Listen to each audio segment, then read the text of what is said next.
आदाब नाज़रीन, उर्दू खबरनामे में आपका खैर मकदम है। मैं हूं ज़ीशान अहमद। अब नज़र डालते हैं आज की अहम सुर्खियों पर।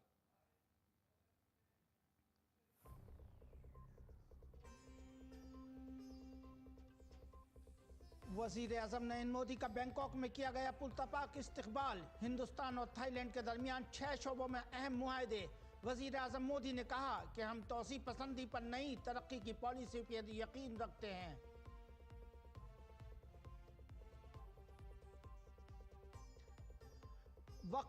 वक्फ तरमीमी बिल से करोड़ों गरीब मुसलमानों को होगा फायदा। राज्यसभा में बिल पर बहस के दौरान मरकजी वजीर किरण रिजिजू ने कहा, बिल में शफाफियत, जवाबदेही और कारगुजारी का रखा गया है पूरा ख्याल।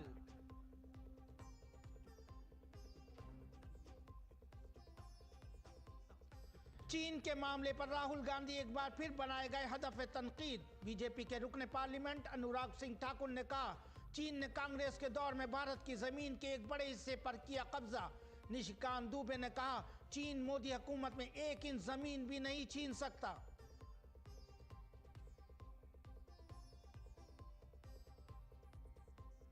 सुप्रीम कोर्ट से मगरबी बंगाल असातिज़ा भर्ती मामले में ममता हुकूमत को धचका। असातिज़ा का पूरा इंतखाबी अमल हेराफेरी और धोखाधड़ी से है दागदार। ममता बनर्जी ने फैसला मानने से किया इनकार।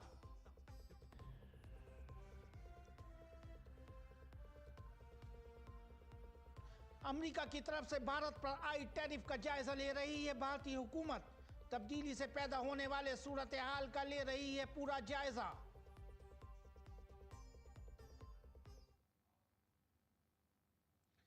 वजीर आजम नरेंद्र मोदी थाईलैंड और श्रीलंका के दौरे पर हैं। दौरे के पहले मरहले में वजीर आजम थाईलैंड के दारुल हुकूमत बैंकॉक पहुंचे। एयरपोर्ट पर वजीर आजम का शानदार इस्तकबाल किया गया। भारतीय बिरादरी बड़ी तादाद में वजीर आजम के इस्तकबाल के लिए वहां मौजूद थी। वजीर आजम से मुलाकात के बाद लोग जज्बाती हो गए। लोगों ने भारत माता की जय और मोदी मोदी के नारे भी लगाए। पीएम ने सबको मुबारकबाद दी और इस मोहब्बत के लिए शुक्रिया अदा किया।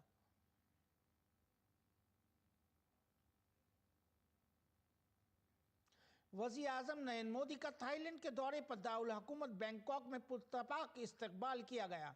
उन्हें गार्ड ऑफ ऑनर भी पेश किया गया। थाईलैंड की वज़ीर आज़म चिनावाट इस दौरान गवर्नमेंट हाउस में मौजूद रहीं। वज़ीर आज़म नरेंद्र मोदी अपने 2 रोज़ा दौरे पर बिम्स्टेक चौटी कॉन्फ्रेंस में शिरकत करेंगे।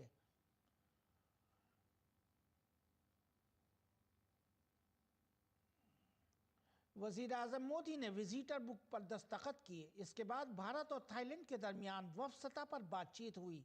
इस दौरान वज़ीर आज़म मोदी ने थाईलैंड में ज़लज़ले से हुए नुकसान पर ताज़ियत का इजहार किया। काबिल ज़िक्र है कि गुज़श्ता जुमे को म्यांमार और थाईलैंड में शदीद ज़लज़ला आया था।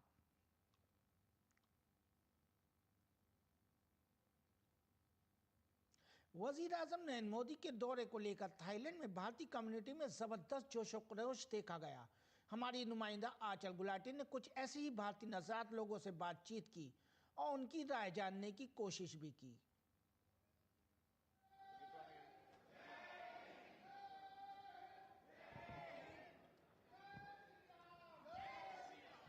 आप सभी का बहुत बहुत स्वागत है डीडी न्यूज़ पर।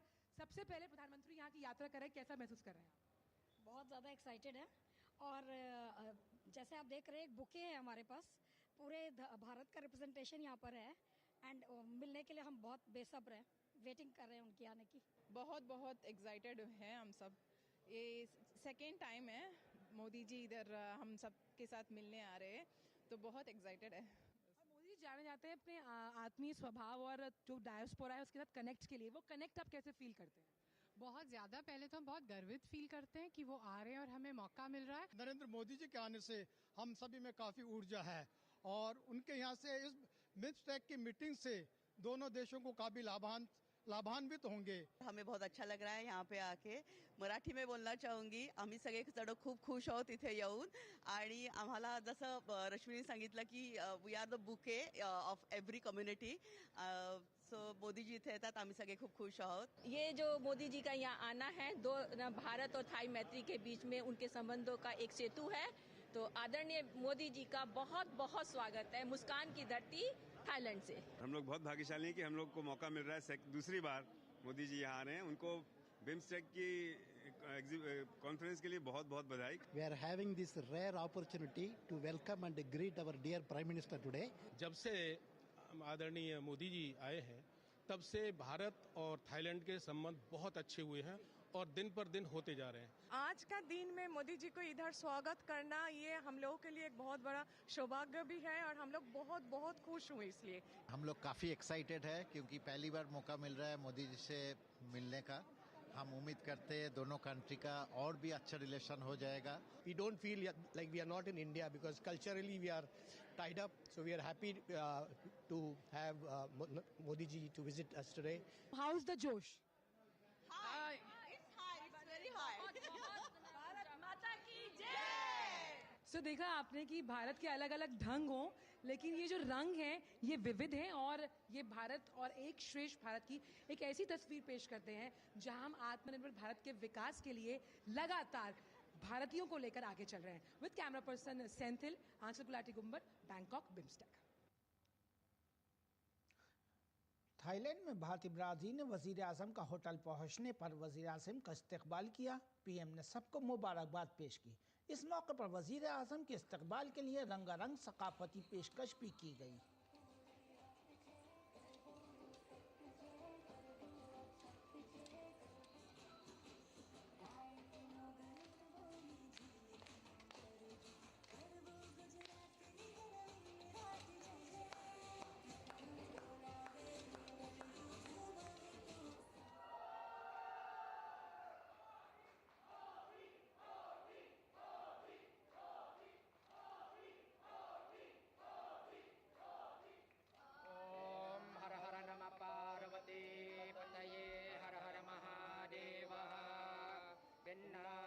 शिवने पोत्रे यन्नार्दवरकुम इरवा पोत्रे जय आदि पराशक्ति भगवती की जय।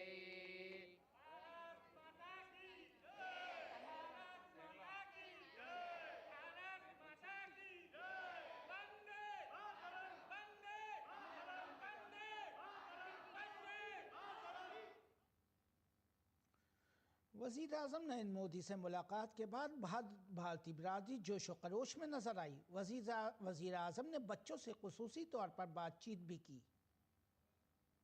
प्रधानमंत्री बिम्स्टेक शिखर सम्मेलन में पहुंचने के लिए थाईलैंड जो है वो आ चुके हैं और यहाँ पर भारतीय समुदाय ने ज़बरदस्त उमंग के साथ उनका स्वागत किया। मेरे साथ एक बहुत ही प्यारा सा बच्चा मौजूद है जिन्होंने बात की है प्रधानमंत्री से। प्रधानमंत्री जी ने इनको देखा, इनको बोला कि आप उत्तराखंड से हैं। मैं बोला हाँ जी उत्तराखंड से हैं। आप कहाँ से उत्तराखंड में? पूछा आपका क्या नाम है? इन्होंने अपना नाम बताया कि मेरा नाम अद्वय है। अलग अलग समुदाय के लोग यहाँ पर मौजूद हैं। यहाँ पर हमारे साथ पंजाब से जुड़े हुए भी लोग हैं। It was a huge honor to meet the PMG and we got to shake his hand as well. He was very warm and he stopped for everybody and all the children. So it was a very lovely experience to meet him. तो यहाँ पर किस तरह से जो गुरुद्वारा सिंह सभा है वहाँ पर जो बच्चे मौजूद थे उनके साथ प्रधानमंत्री ने बात की और वो एक संदेश जो गुरु नानक साहब हमेशा से कहते हैं सबको साथ लेकर चलने का, उसी की परिचायक ये मुलाकात भी रही। With camera person Senthil, Aanchal Gulati, Bangkok, Thailand. वज़ीर आज़म नरेंद्र मोदी थाईलैंड के दौरे के दौरान बैंकॉक में रामायण पर मबनी प्रेजेंटेशन का मुशाहिदा किया। ये परफॉर्मेंस थाईलैंड में मौसीकी और ड्रामे की तालीम हासिल करने वाले तलबा ने दी। ये पेशकश भारत के भरतनाट्यम और थाईलैंड के खोन रक्स पर मबनी थी। काबिल ज़िक्र है कि रामायण भारत और थाईलैंड के दरमियान मुश्तरका सकाफती विषय की एक मिसाल है।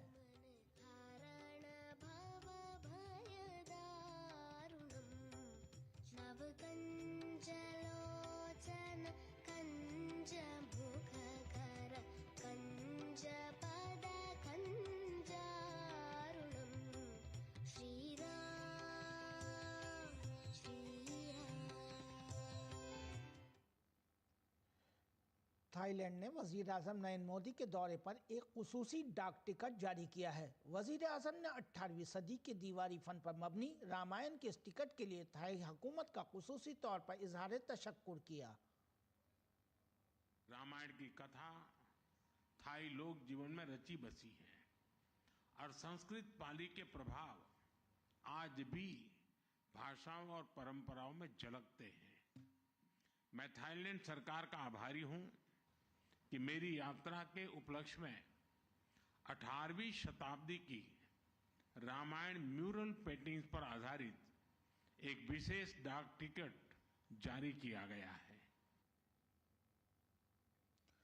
भारत और थाईलैंड के दरमियान कुल 6 मुफाहमतनामों पर दस्तखत हुए, जिनमें दोनों ममालिक के दरमियान स्ट्रैटेजिक शराकतदारी की तामीर के लिए एक मुश्तरका एलामिया पर दस्तखत किए गए।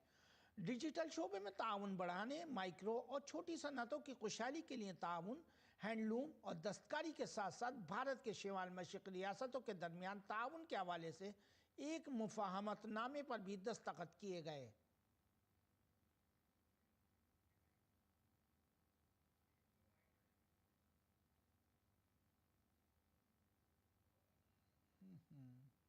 आपसी व्यापार, निवेश और बिजनेसेस के बीच आदान प्रदान बढ़ाने पर हमने बात की।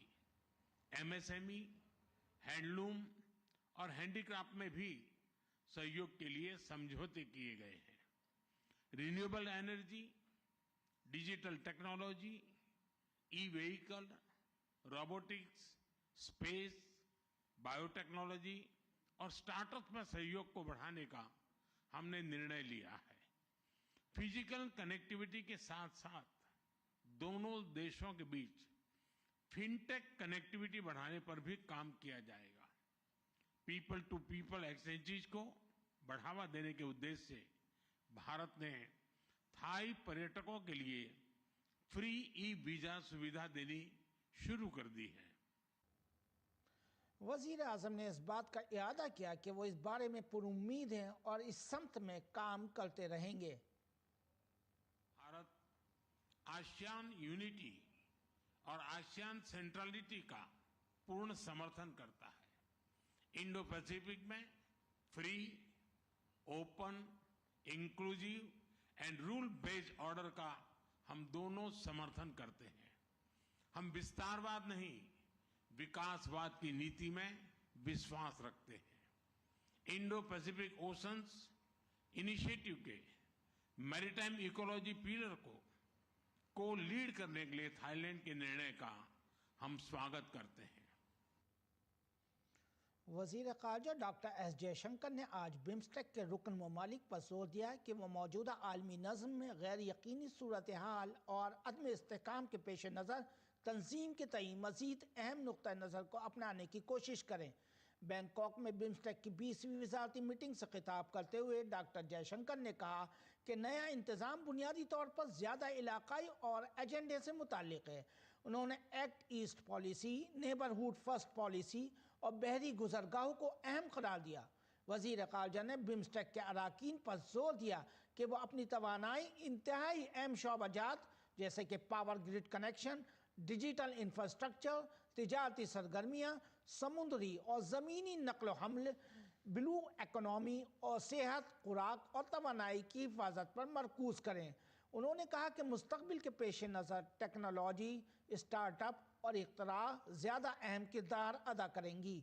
डॉक्टर जयशंकर ने सियाहत के शोबे को उजागर करते हुए कहा कि बिम्स्टेक ममालिक का दौरा करने वाले सयाहों की सबसे ज़्यादा तादाद भारतीयों की है। उन्होंने उनसे साइबर सिक्योरिटी, इंसदाद दहशत गर्दी, इंसानी स्मगलिंग, मुंशियात की गैर कानूनी तिजारत और दीगर मुताल्लिक़ा सरगर्मियों की संगीनी को दूर करने और उनसे मुआसिर तरीके से निमटने के लिए ज़रूरी फ्रेमवर्क बनाने पर भी जोर दिया। वज़ीर ख़ारजा ने हालिया तबाहकुन ज़लज़ले के बाद म्यांमार और थाईलैंड के साथ यकजहती का भी इजहार किया।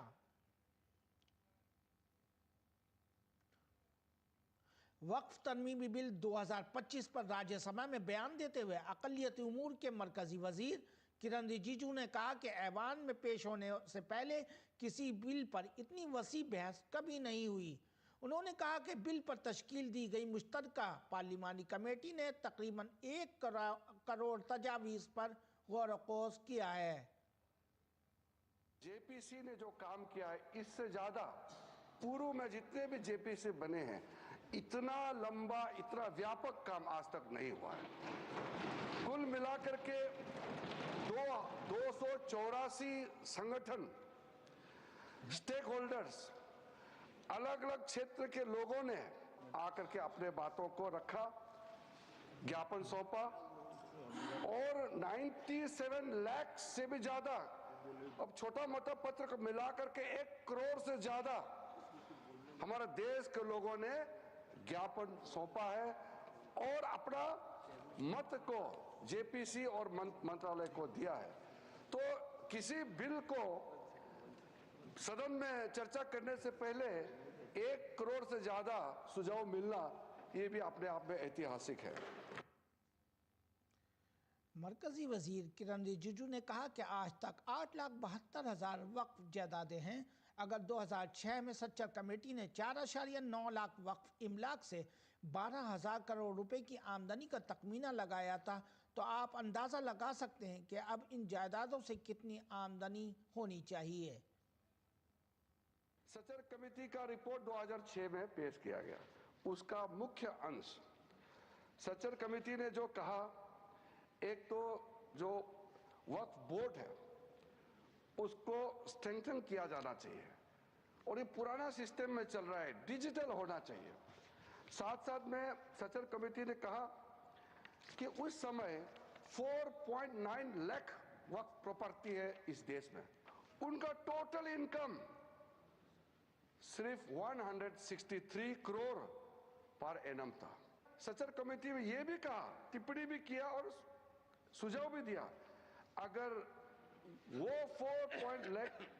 4.9 लाख प्रॉपर्टी को अगर एफिशिएंटली मैनेज करते उस समय का मार्केट रेट से, तो भी 12,000 करोड़ हर साल इनकम जनरेशन होता। वक्फ तरमीमी बिल 2025 पर राज्यसभा में बात करते हुए अक़लियती उमूर के मरकजी वजीर किरण रिजिजू ने कांग्रेस पार्टी और उसके इत्तेहादियों से वक्फ तरमीमी बिल 2025 की हिमायत करने की पुरजोर अपील की। मुख्य रूप से कांग्रेस पार्टी को और उसके जो सहयोगी दल है, मैं अपील करना चाहता हूं कि आज जो बड़ा कदम माननीय प्रधानमंत्री जी के नेतृत्व में हमने ये 2025 का वक्फ संशोधन बिल लेके आया है, तो आपका ही सोच विचार को आप जो पूरा नहीं कर पाया, उसको पूरा करने का हिम्मत नरेंद्र मोदी जी सरकार ने लेके आया है, तो आप जरूर समर्थन करना चाहिए। राज्यसभा में वक्फ बिल पर बात करते हुए मरकजी वजीर अमित शाह ने कहा कि तनाज़ुर सिर्फ ये है कि अगर कोई ट्रिब्यूनल के फैसले से मुतमईन नहीं है और ये ज़मीन का मामला है, तो इस पर दीवानी मुकदमा दायर किया जाना चाहिए। इसमें हुकूक का दायरा काफ़ी वसी है। ट्रिब्यूनल के फैसले के हतमी होने का 99% इम्कान है। जिसके पास ज़मीन है उसके ज़्यादा हुकूक होते हैं। ये जो डिस्प्यूट है वो इतना ही है कि अगर ट्रिब्यूनल के फैसले से कोई असंतुष्ट है तो ये भूमि का मामला है, इस पर सिविल सूट होना चाहिए। सिविल सूट में अधिकारों के बहुत वाइड रेंज होती है। इन्होंने इस पर अपील का प्रोविजन 2013 के कानून में रखा ही नहीं है, तो रीट के कार्य क्षेत्र में हाईकोर्ट के सामने जाता है। रीट का कार्य क्षेत्र बहुत संकरा होता है, तो जो ट्रिब्यूनल का फैसला होता है वो फाइनल होने के चांसेस 99% हो जाते हैं। जिनकी भूमि है इसका अधिकार जाता रहता है। मान्यवर, एक गलतफहमी फैला रहे हैं। रुकने पार्लियामेंट अनुराग ठाकुर ने पड़ोसी मुल्क चीन को लेकर लोकसभा में कांग्रेस को निशाना बनाया। उन्होंने कहा कि कुछ लोग चीन के साथ मिलकर इल्ज़ामात लगाते हैं और अपने सियासी मफादात को आगे बढ़ाते हैं, जबकि कांग्रेस पार्टी के दौरे हुकूमत में भारतीय ज़मीन चीन के हवाले कर दी गई थी। उन्होंने कहा कि कांग्रेस के दौरे हुकूमत में राजीव गांधी फाउंडेशन पर चीन से पैसे लेने का भी इल्ज़ाम लगाया। वो कौन सी फाउंडेशन है जिसके चाइना के अधिकारियों से पैसा लिया गया और आज तक जवाब नहीं दिया गया? क्या राजीव गांधी फाउंडेशन ने वो पैसा लिया था? तो क्यों पैसा लिया था? किस काम के लिए पैसा लिया था? आज मोदी जी की सरकार में हम ये कह सकते हैं, डोकलाम की घटना के समय भी मुंह तोड़ जवाब दिया तो भारत की सेना के जवानों ने चीन के सैनिकों को दिया है। प्रधानमंत्री जी स्वयं सीमा पर भी गए, सेना का मनोबल बढ़ाया। रक्षा मंत्री जी गए, 1 इंच जमीन भी भारत की कोई नहीं हथिया पाया तो भारत की सेना ने वो करके दिखाया, तो मोदी सरकार में करके दिखाया है। कुछ लोग चीन के साथ मिलकर झूठे आरोप लगाते हैं और अपनी राजनीतिक रोटियां सेकते हैं। ये केवल राजनीति करते हैं, इनको कुछ नहीं मिलने वाला। इनको जवाब देना होगा कि चाइना से राजीव गांधी फाउंडेशन में पैसा क्यों लिया साहब। उत्तर प्रदेश के वजीर आला योगी आदित्यनाथ ने लोकसभा में वक्फ तरमीमी बिल को मंजूर करने पर पीएम मोदी का शुक्रिया अदा किया। उन्होंने कहा कि जब हम महाकुंभ का एहतमाम कर रहे थे तो वक्फ बोर्ड मनमानी तौर पर बयान जारी कर रहा था कि प्रयागराज में कुंभ की ज़मीन भी वक्फ ज़मीन है। वक्फ बोर्ड पर लगाम लगाने और फलाही काम करने के लिए लोकसभा में इस अहम एक्ट को पास करने के लिए हम वजीर आज़म नरेंद्र मोदी और वजीर दाखिला अमित शाह के शुक्रगुजार हैं। देखा ना वक्फ बोर्ड ने कैसा मनमानापन उस समय बयान दे रहे थे। जब हम कुंभ का आयोजन करने जा रहे थे उस समय वो बयान दे रहे थे कि प्रयागराज में कुंभ की भूमि भी वक्फ की भूमि है। अबे हमने कहा ये बोर्ड क्या भूमाफिया बोर्ड हो गया क्या? भूमाफिया प्रदेश में नहीं चल सकते। माफियाओं को तो हम पहले ही विदा करा चुके हैं प्रदेश से। हम आभारी हैं प्रधानमंत्री मोदी जी के, गृह मंत्री अमित शाह जी के, जिन्होंने वक्फ बोर्ड की मनमानी पर लगाम लगा करके वेलफेयर के कार्य के साथ ये सभी बोर्ड जुड़े। इसके लिए वक्फ बोर्ड से संबंधित एक अत्यंत महत्वपूर्ण अधिनियम को संसद में लोकसभा में पारित किया है, आज राज्यसभा में भी पारित होगा। राज्यसभा में एक सवाल के जवाब में मरकजी वजीर ज्योतिरादित्य सिंधिया ने कहा कि बीएसएनएल ने कई सालों के बाद बहुत ज्यादा मुनाफा कमाया है। उन्होंने बताया कि 18 साल बाद बीएसएनएल ने 262 करोड़ रुपए का खालिस मुनाफा कमाया है।